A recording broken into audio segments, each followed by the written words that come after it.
আগামীকাল আমার সামনে এত খতরনাক খতরনাক জিনিস হয়ে যাবে আমি ভাবতে পারিনি। তো তোমরা শেষ পর্যন্ত ভিডিওটা দেখতে থাকো। আমি বিকেল 4:30টার সময় চলাম চান করতে। এসে দেখি আকাশদা দেবদা এখানে চান করতে লেগে গেছে। আকাশদার এইদিকে চান করা হয়ে গেছে, দেব এখন সাবান মাখছে এইদিকে। তো আমি ওখানে চান করে নিই। আমার এখানে চান করা হয়ে গেছে, এরপর আমি বাদ দিয়ে বেরোবো। আমি এখন আছি আমাদের ক্লাবের সামনে, আর কিছুক্ষণ পরে এইদিকে রাজকুমারদা চলে এসেছে। আমরা দুজনে এখানে কিছুক্ষণ বসেছিলাম। তারপরে আমাকে দেব ফোন করে যে চল আজকে কোচর যাব, একটা কাজ আছে।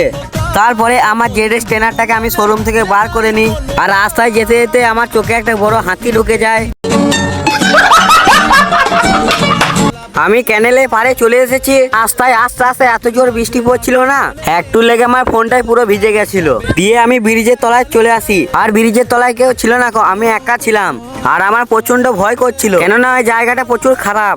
দিয়ে আমাকে কিছুক্ষণ বাদে রাজকুমারদা ফোন করে, আমরা শনি মন্দির তলায় দাঁড়িয়ে আছি, তুই এইখানে আয়। আর এইদিকে বৃষ্টি থেমে গেছে। আমি দিয়ে এদের কাছে চলে আসি, আর এরা দুজনে এখানে ছবি তুলতে লেগে যায়। এই সময়টাতে ভালো ক্যামেরাটা দিছিল। তো চলো এখান থেকে যাওয়া যাক। আমরা চলে এসেছি ফোনের দোকানে। এখানে দেব ওর আইফোনটা বাগাইতে এসেছিল। এই দেখো সেই আইফোন, আর এইটা ওর মালিক। তো আমরা ওখানে অনেকক্ষণ দাঁড়িয়েছিলাম, দিয়ে আমাদেরকে বললো যে কালকে আসবি।